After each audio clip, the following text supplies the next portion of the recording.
Selamat datang di channel Rio Animasia. Oke, langsung saja, kita masuk ke dalam episode 6. Jian keluar dari gua, merasa lega setelah pertarungan dengan piton bayangan. Udara pagi menyegarkan menyambutnya. Sementara cahaya matahari perlahan menghangatkan tubuhnya yang lelah. Jian mendengar suara Xin Yun berbicara dari dalam cincin di jarinya. Memberi arahan tentang jalan menuju kota. Kita harus ke pavilion pil untuk menjual pil-pil ini, kata Xin Yun. Jian mengangguk. Mereka mulai berjalan melalui hutan menuju kota. Xin Yun, sebagai Roy, berbicara langsung kepada Jian. Memberikan bimbingan tentang teknik kultivasi yang lebih tinggi. Jian mendengarkan dengan penuh perhatian. Dalam perjalanan, Jian berhenti untuk minum air dari aliran sungai kecil yang mereka lewati. Xin Yun terus berbicara tentang pentingnya fokus dan ketekunan dalam kultivasi. Mereka mulai melihat tanda-tanda kota di kejauhan.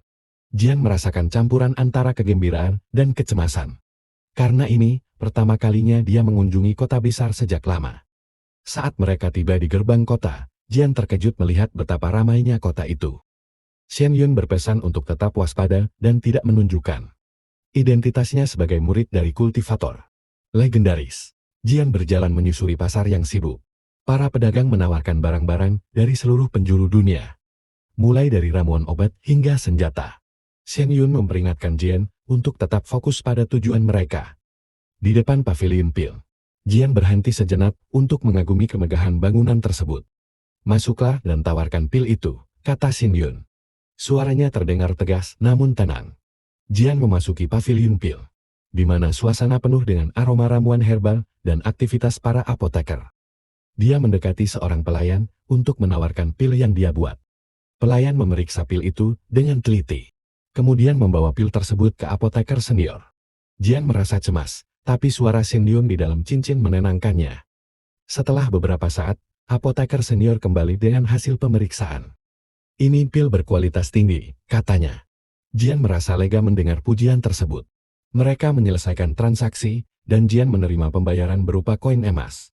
Ini lebih dari yang aku harapkan, pikirnya. Sambil menatap pundi-pundi yang berat di tangannya.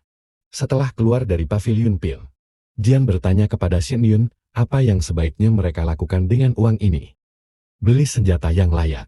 Kau membutuhkan perlindungan lebih baik, jawab Xin Yun.